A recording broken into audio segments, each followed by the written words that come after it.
يا اهلا بيكم في فيلم جديد. بيبدأ فيلم النهارده مع كالفين واللي بيبقى قاعد بيلعب كرة سلة مع اصحابه في دار الايتام، وفجأة وهم بيلعبوا بيدخل عليهم مجموعة من المتنمرين وبيبقى قائدهم اسمه اوكس، وبيطلب اوكس من الفين ان هو يلعبه في مباراة سلة كتحدي ليه، ولو الفين خسر هيديله التيشيرت بتاعه ويكون ملكه. واصحاب كالفين حاولوا ان هم يمنعوه وبيقولوا له ان اوكس ده واحد شرير وملناش دعوة بيه، لكن هو ما بيسمعش لكلامهم وبيقرر ان هو يخوض التحدي وبيلعب مباراة مع اوكس. وطبعا عشان فرق الطول وفرق العمر اوكس هو اللي بيكسب المباراة وبيقدر ان هو ياخد التيشيرت بتاعه، والفين بيكون حزين جدا، لكن اوكس الشرير بيقطع التيشيرت قدام الفين. وبعدها بيجي مدير الدار وبيسرحهم عشان يبيعوا حلويات، وبيروح كالفين يبيع حلويات جنب ملعب السلة، وبيكون فيه ماتش شغال وبيفضل كالفين وصاحبه يتفرجوا على الماتش لحد ما بيخسر الفريق اللي كالفين بيحبه فبيزعل جدا. وبعدها بيشوف كالفين مدير الفريق اللي كان بيشجعه وبيروح له وبيعرض عليه الحلويات وبيقول له ان السبب في الخسارة ان اللاعب تريسي منزلش، وده اللاعب اللي بيحبه كالفين واللي شايفه ان هو افضل لاعبة كرة السلة. فبيحاول الراجل يتعامل معاه بلطف وبيديله 20 دولار اول ما بيعرف ان هو من دار الايتام، بس كالفين بيرفض لانه مش متأكد الفلوس دي هتروح للايتام ولا صاحب الدار هو اللي هياخدها. فده خلى الراجل يعجب بأمانته وعرض عليه ان هو ياخد تذكرة للماتش الجاي بتاع فريقه، وفرح كالفين جدا وراح لاصحابه عشان يفرحهم معاه. وبيجي تاني يوم وبتيجي عيلة عشان تتبنى طفل، وكالفين كان متشجع ان هم هياخدوه، لكن صاحبه مورف بيقول له ان محدش هيتبنانا لان احنا كبرنا في السن وان الكل دلوقتي عايز يتبنى طفل صغير. وفعلا الزوجين بيتبنوا طفل صغير من اللي كانوا موجودين في الدار. وقتها زعل كالفين جدا لانه حس ان هو هيعيش طول عمره في الدار. وبعدها جه صناديق ملابس مستعملة للدار، وبيشوف كالفين جوه الصندوق كوتشي وبياخده وبيعرف ان هو بتاع كرة سلة مشهور، لكن اوكس بيجي وبيتخانق معاه وبياخد منه الكوتشي وبيعلقه على اسلاك الكهرباء. فاستنى كالفين لحد نص الليل وخد اصحابه عشان يروحوا يرجعوا الكوتشي بتاعه، وراح لمكان الكوتشي وطلع على الشجرة، ولكن الامطار كانت شديدة قوي وبيحاول ان هو ياخد الكوتشي بتاعه، لكن بتيجي صعقة كهربائية وبتوقعه هو والكوتشي على الارض. ولاحظ كالفين لما وقع ان الكوتشي بتاعه بيطلع كهرباء، لكن ما جاش في باله اي حاجه وخدوه واصحابه ودخلوا الدار عشان محدش يحس بيهم. تاني يوم بيروح المكان بتاع ماتشات كرة السله وبيقابلوا اوكس الشرير هناك وبيتخانقوا معاه، لكن هما بيعرضوا عليه تذكره تخليه يتفرج معاهم على الماتش، فبيفرح وبيوافق. فبياخدوا التذاكر ويروحوا يشجعوا الفريق اللي هما بيحبوه، وكانوا فرحانين جدا بوجودهم جوه المدرجات. وبيخلص الشوط الاول وبيعلنوا عن مسابقه واللي هو اكتر واحد يعرف يدخل في السله قدام اللاعب المشهور تريسي، وفعلا بيعملوا قرعه وبيجي اسم كالفين من المتسابقين. واكس كان عايز ياخد التذكره منه، لكن كالفين خدعه وخدها وجري للملعب، ولما شافوا اللاعب تريسي استهزأ بيه شويه لان شايفه طفل. وفي الاول تريسي حاول يسيبه يدخل الكوره عشان يحاول يحمس الجمهور، لكن بعد كده حاول يوقفه ويمنعه لكن معرفش، وكان كالفين بيتحرك حركات صعبه ان طفل زيه يقدر يعملها. وتاني يوم بيجي مدير النادي اللي بيشجعه كالفين وطلب من مدير الدار ان هو ياخد كالفين عشان يتدرب معاهم في الفريق. وفي الاول مدير الدار موافقش، لكن بعدها وافق عشان عرف ان فيها فلوس. وقبل ما كالفين بيسيب الدار بيروح يودع صحابه وبيقول لهم ان الحذاء فيه قوة سحرية، وبيقول لهم ان ده سر، لكن اوكس بيكون سامعهم. وفي اوضه التغيير بيتريق كل اللاعيبه على اللاعب تريسي، وبيحاول كالفين يعتذر له، لكن تريسي بيقول له ما تعتذرش، ده كان مجرد حظ مش اكتر. وفي المباراة ما لعبش كالفين اول نص ساعة، ولما كان فريقه هيخسر طلب كالفين ان هو يلعب في المباراة. المدرب وافق، وساعتها افتكر كالفين ان هو مش لابس الكوتشي بتاعه فتوتر جدا وما بقاش عارف يلعب خالص. فبيطلع من الملعب وبيطلب من المدرب ان هو يروح الحمام، ووقتها راح كالفين وغير الكوتشي وجاب الكوتشي بتاعه ورجع الملعب وفضل يلعب ويجيب اهداف وفوز الفريق بتاعه. ومن وقتها وكالفين بدأ يتشهر وكل الاخبار بتتكلم عنه. وبعدها بيمضي عقد مع الفريق ان هو يقعد معاهم الموسم ده وبيسيب الدار. وبيحذروا مدير الدار من الناس اللي هتبقى عايزه تتبناه، لان كل اللي بيبقى عايز يتبناه بيكون عايزه عشان الفلوس. وبيسافر كالفين مع الفريق عشان يلعبوا ماتش بره البلد، وبيجي حظه هو وتريسي ان هم يقعدوا في نفس الاوضه، وده بيخليه سعيد جدا لان ده افضل لاعب بالنسبه له. بس تريسي بيكون مش مبسوط وبيقول له خليك هنا في الاوضه واطلب اي حاجه انت عاوزها ببلاش. وفعلا بيطلب كالفين كميه كبيره من الاكل وبيكون مبسوط جدا. ولما بيرجع تريسي مع حبيبته بيلاقي الاوضه متبهدله جدا بالاكل، وبيلاقي كالفين جدا تعبان فبتاخده حبيبته وبتهتم بيه، وده بيضايق تريسي اكتر. تاني يوم بيكون تريسي تعبان قوي ومش قادر يتدرب، فبيقول كالفين للمدرب ان هو وتريسي كانوا سهرانين،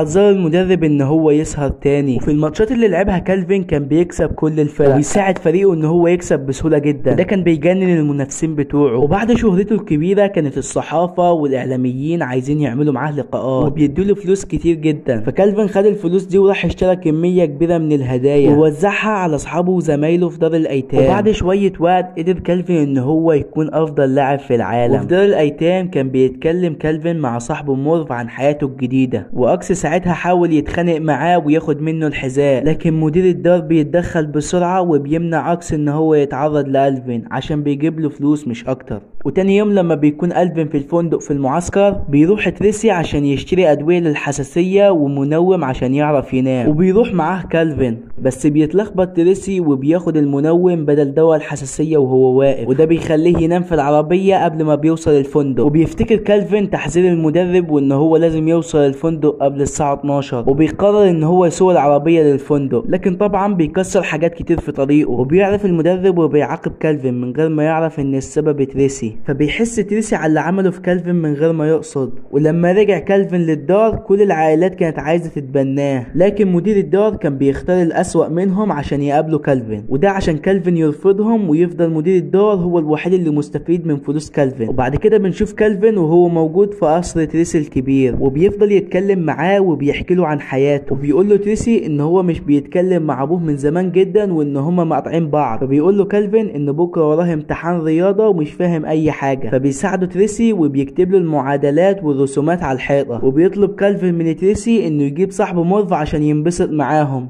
وفعلا بيجي وبيكون مبسوط جدا وبينسى احساس الغيره اللي كان حاسه قصاد كالفين. واما كالفين فبيكون عايز يساعد تريسي وبيروح يتكلم مع ابو تريسي وبيجيبه لحد بيته، لكن بيحصل عكس اللي توقعه وكريسي بيزعل منه وبيتخانق معاه. وبعد كده فريق كالفين وتريسي بيخسر في الماتش، والمدرب بتاعهم بيفضل يهزقهم عشان هما مش بيتعاونوا سوا. وبعد كده بنشوف اوكس وهو بيقول لمدير الدار على الكوتشي السحري اللي مع كالفين، وبعدها مدير الدار بيطلب من ألفين ان هو يقلع الكوتشي بتاعه ويلبس كوتشي جديد، وهو بيقابل الناس اللي بتتبناه. وبعد محاولات كتيره بيقتنع كالفين وبيسيب الكوتشي مع صاحبه وبيلبس الكوتشي الجديد، وبيحاول صاحبه مورف ان هو يقلده لكن ما بيعرفش. وبعدها مدير الدار بياخد الكوتشي من مورف وبيخفيه خالص، وبيروح مدير الدار لمكان مراهنات وبيراهن ب$100,000 ان فريق كالفين هيخسر، ده لان اخد الكوتشي بتاع كالفين وده اللي كان السبب في ان هم يفوزوا. وبيكون كالفين قاعد مع عيله اتبنته، بس تريسي ما بيعرفش وبيعرض على كالفين ان هو يتبناه بعد ما كان السبب ان هو يتصالح مع ابوه، بس كالفين بيقول له ان هو اتبنته عيله تانية، فبيتمنى له تريسي ان هو يبقى مبسوط. وبعد كده كالفين بيعرف ان الكوتشي بتاعه اتسرق وبيجري على الدار عشان يدور عليه ويلاقيه، وبيبدا الماتش من غير كالفين. ولما بيوصل كالفين الدار بيتجمع هو وصحابه وبيربطوا مدير الدار في الكرسي، وساعتها بيجي اوكس وبيكون عايز يفك، لكن بيحاول كالفين ان هو يتكلم معاه ويقول لهم ان كلنا واحد، فبيوافق اوكس وبيديله الكوتشي. وبيجري كالفين على مكان الماتش عشان يلحق الفريق، لكن وهو في الطريق بيكون مدير الدار كلم ناس عشان يخطفوه، ولكن بمساعدة صحابه قدر ان هو يهرب من الناس وبيوصل للماتش. لكن الجمهور بيشوفوا بيفرحوا جدا وبيشجعوه لان فريقه كان مهزوم بفرق خسارة كبير، وفعلا بعد نزوله بدقايق بيقدر يسجل نقط كتير. وفي نص الماتش بيقع كالفين لما حد من الفريق التاني بيخبطه، وساعتها الكوتشي بتاعه بيتقطع وبيقول لتريسي على سر الكوتشي الخارق، ولكن بيحفزه تريسي وبيقول له الكوتشي بس اداك الثقة في نفسك وان انت لاعب موهوب. فعلا بيكمل كالفين من غير الكوتشي وبيتعاون مع فريقه وبينجحوا ان هم يفوزوا في المباراة. وبعد الماتش كالفين بيقول للمدرب ان هو مش عايز يجدد عقده وعايز يرجع الدار، ولما بيسيب الفريق بتتخلى الاسرة اللي اتبنته عنه، وبيفضل كالفين قاعد مع اصحابه في الدار لحد ما بيجيله تريسي وبيقول له انا عايز اتبناك وعايزك تفضل معايا دايما. وبيوافق كالفين لكن بشرط ان هو ياخد صاحبه مورف معاه، وبيوافق تريسي وبياخدهم هما الاتنين، وبيخلص الفيلم على كده. فويس اوفر الحلقة عادل كامل. وما تنساش تعمل لنا متابعة لو احنا على الفيسبوك، ولو احنا على اليوتيوب نشترك على القناة. لو عجبك الفيديو ما تنساش تدعمنا بلايك. اشوفكم على الف خير، يلا سلام.